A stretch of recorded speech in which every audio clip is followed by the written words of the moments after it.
Hey there, Fletch from All Things Overlanding here, and today I wanted to talk about a topic that has been getting a lot of heat, I guess you could say.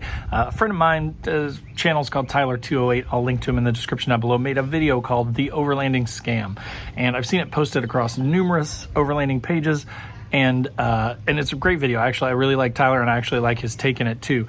But at the same time, the gist of the video is that he's talking about people saying that, you know, overnight camping and stuff like that isn't overlanding, and what is overlanding and what really counts as overlanding. And again, no hate on his take at all. I like his take. I think that it's accurate, but there are a lot of other people that are kind of adapting that video and taking it to say their own sort of narrative, which is you're not really overlanding unless you're ABC, you know? And so in this video, again, I just wanted to talk a little bit about all of this argument, all of this discussion about what is overlanding, what isn't overlanding. And I wanted to hopefully clarify for some of you newbies.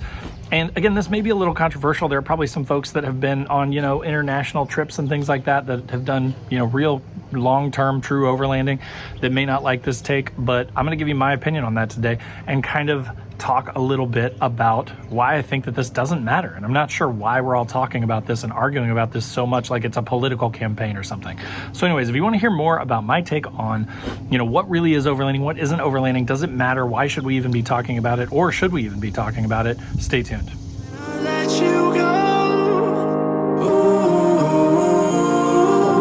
Let's just pull you closer.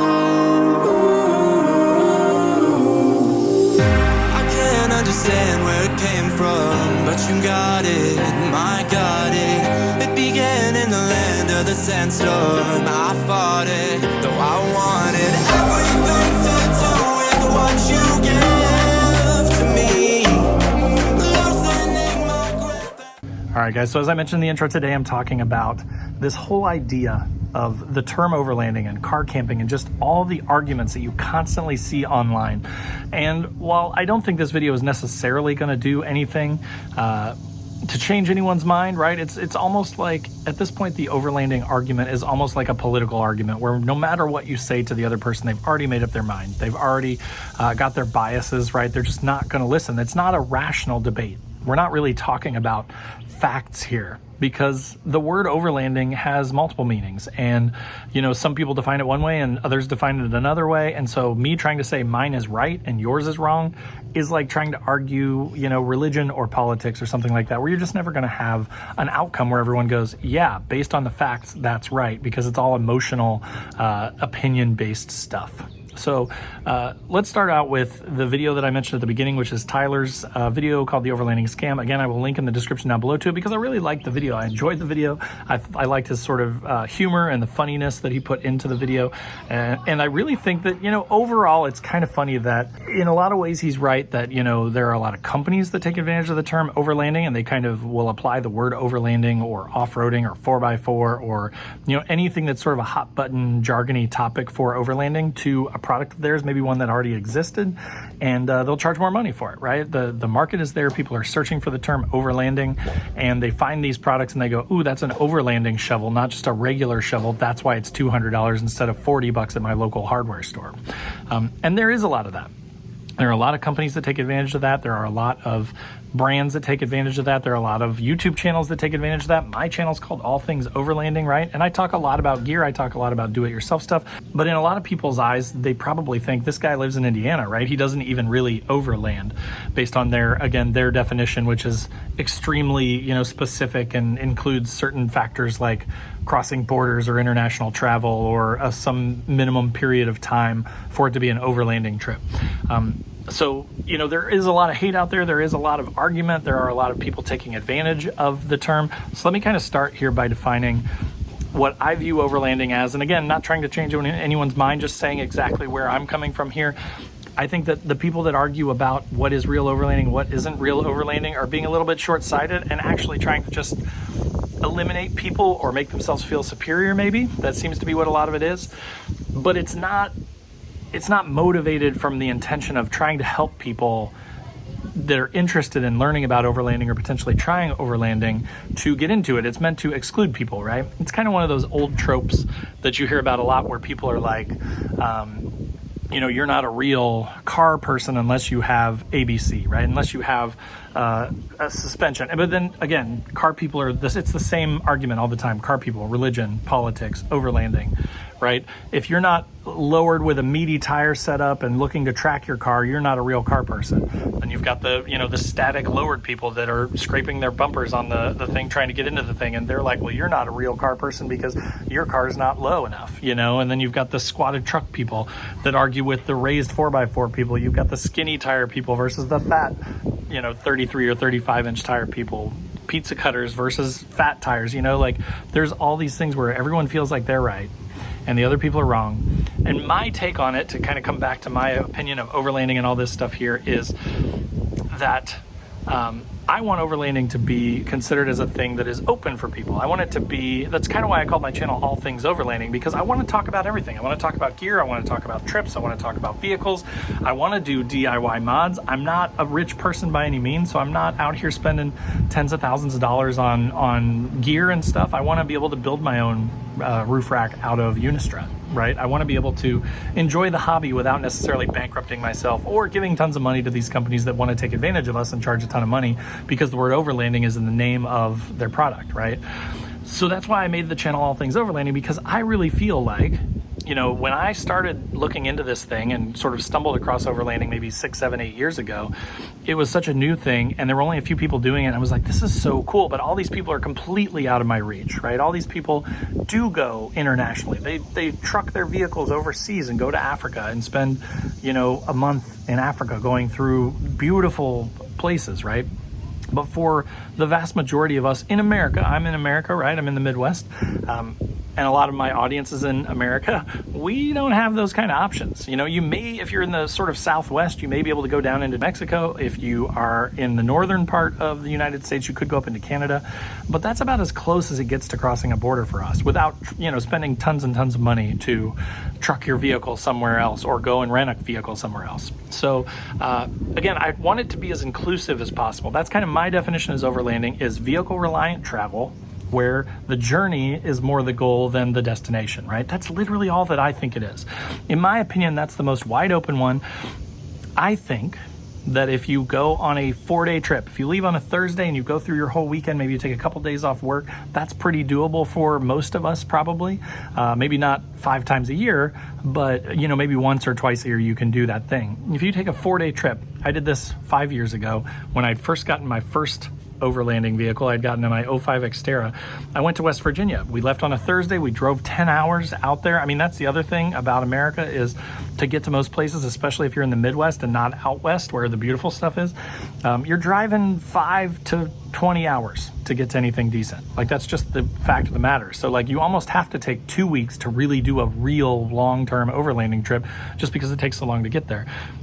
But so again, I like the idea of a 3 or 4 day weekend trip where I am literally, my goal is to get away from civilization. It is to live out of my vehicle. It is to, take a refrigerator, have solar power to charge my stuff, keep everything recharged, use the things that I've built into my truck, the things that I've built myself, the things that I bought and added to the truck, to modify it for overlanding, to be reliant on my vehicle. And the whole purpose is just to get out and explore, right? To have a good time, to see things that otherwise I wouldn't see. That's another thing that kind of gets to me. Moving on from my definition of it and into sort of why I think it's a dumb argument to have, is that I can sit here all day long on the internet, right? And I can crap all over everyone else's opinions and say, well, that was just an overnighter to your local national forest. Sure, it's dispersed camping, but it's not really overlanding. Or I could say, that week-long trip that you took was really just car camping because, you stopped in a town and you ate lunch, or you got gas at a gas station on day 3 or whatever. That's not really overlanding because you're not carrying everything you need. And you're not being fully reliant and living out of your vehicle without seeing anyone. You're not crossing international borders, right? But when you think of it that way, when you really think of it that way, and you think about the reason why you might have that argument, the only reason you would have that argument is specifically to exclude people. And again, whether it's to make yourself feel better or whether you believe in some sort of purity for the term overlanding and you don't want anyone else to even be able to pretend like they've experienced it because their trip was only 4 days and they didn't cross any borders or whatever, to me that's just a silly argument, right? And again, this is my opinion. Other people are going to have different opinions, and I encourage you, if you're on YouTube, to go down and post up in the comments below and let me know your thoughts. If you're on the podcast, hop over to the Newbie Overlanders group. A lot of discussions happen over there. All my social channels are linked down below. Check those out too. But I'd love to chat with you guys about this because, again, I think that the best thing that we can possibly do for overlanding is to get people into it. Right? Like, there are so many people that are searching for something. They're looking for a way to take a break from their daily lives. They're looking for a way to get away from stress, to get away from anxiety, right? Like all that sort of stuff. And I've done a video or a podcast episode previously to how it kind of helps with your mental health and how it can help me reset myself, right? And I think that that's super powerful for a ton of people. So I don't know why we would want to exclude people. I also think that a lot of people will start out with a one-nighter or a two-nighter to their national forest, and they might do that for 5 years, right? They might just go on overnight trips. That might be all that they have the ability to do based on their job or their family life or their, just their financial ability to take trips and stuff like that. But I think a lot of us, we figure out really quick whether we really enjoy it. And then for those of us that do, that's when you get into, like last year, I took a 2-week trip to Wyoming. And sure, we hit some towns and stuff. That's kind of the nature of the BDRs, that it takes you through some towns. But for the most part, we cooked out of our vehicles. We lived out of our vehicles. We were self-sufficient. The solar charged up my fridge. It ran for 2 weeks straight. Like, my setup did great, and I was able to basically be completely reliant on my vehicle for the most part, short of gas station stops to get gas, right? And be extremely remote, away from people, and just enjoy nature. And it took me 5, 6, 7 years to get to that point where I was, felt like I had the rig sorted enough, felt like I had a group of people that I knew and trusted that could help me, with the navigation side of things, that we could keep each other safe. And we had recovery. We had a guy that was an Army guy that was, there for security, just in case if a wild animal came out of the woods or anything, like I wasn't going to die to a bear. So there was it was like a good group. We all made lifelong friendships, I think, from that. But it took years and years for me even to be able to get to that point. And again, I have a YouTube channel about it, so that's how much I'm passionate about it, right? I literally spend my spare time. Right now, I'm down on Kentucky Lake for a family vacation, and instead of being in the water, I'm up here shooting this video talking to you guys about this, this podcast episode, and why I think that including people in overlanding is more important than excluding people. So, that all being said, let's kind of put a wrap on this here, but I did want to mention that stuff because I feel like it's kind of a topic that I keep seeing more and more. Again, very similar to, and I will not get into politics, but it's very similar to that thing, right? Where one side posts a thing and then the other side argues with it. And then the original side, people jump on the bandwagon and they argue. And it's just a never ending circle of a bunch of just opinions that aren't based on any sort of fact. It's just your opinion, right? And this is mine. Let's make overlanding an inclusive thing. Let's make it something that people want to do. Sure. If they're going on 1 or 2 night trips, technically you could probably argue it's not really overlanding. I don't see why you would want to do that. I think we need to encourage those folks. I think we need to get them started so that they have this outlet, so that they have this way to enjoy the natural beauty that we've got, wherever you are in the US, overseas. There's beautiful stuff everywhere. There's awesome places to explore. And I think as a whole, our culture has kind of gone away from that, right? Like, we're all stuck inside, staring at screens, staring at devices and stuff. And, I'm old enough now that I miss those days when we used to go, me and the neighborhood kids would, go out back over a weekend, and we'd walk out into the woods to the quarries, and we'd set up a tent and we'd camp.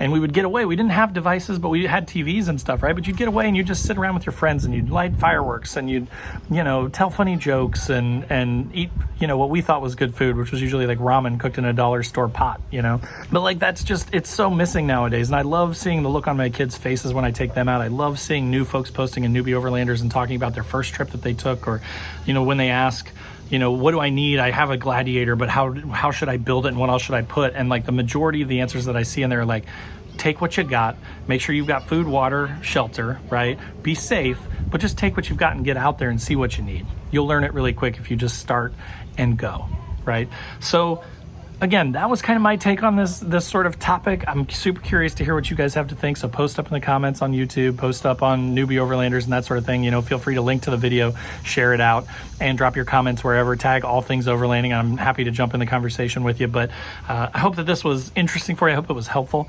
If it was, click that subscribe button down below. If you're on YouTube, if you're on the podcast, add it to your favorites. Leave a 5-star review if you enjoyed it. It helps other people find the podcast, and I appreciate it. There's also a link in the description down below to my website where I've got funny overlanding overlanding patches and stickers. So if you're into that kind of thing, if you want to support the channel and also, you know, get something funny like don't burn your wiener and it's a hot dog patch or sticker, there's all kinds of stuff like that down below. If you're on YouTube, there's a join button below this video. Click that to learn more about a passive sort of way to support the content on YouTube. You get early access to stuff, so when I drop these videos, usually about a week or two in advance, you get early access before anybody else can see it. And then there's also the Patreon page linked down below. That is more of an active way to hang out.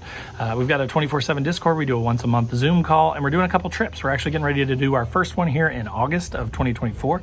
So we're going to be going to Garden of the Gods over in Shawnee National Forest in Illinois. So that's going to be a lot of fun, and I'm looking forward to hanging out with everybody that can come to that. And then last but not least is that Newbie Overlanders group I've mentioned a few times. Again, that's linked in the description down below, but that is a fantastic place for experienced folks or new folks to come and hang out. Different from the big groups, we don't allow bullying or anything like that. We're literally trying to like open people's horizons and get them exposed to overlanding so that they can enjoy it if they want to. So again, thanks so much for watching. Thanks for listening, and we'll see you next time.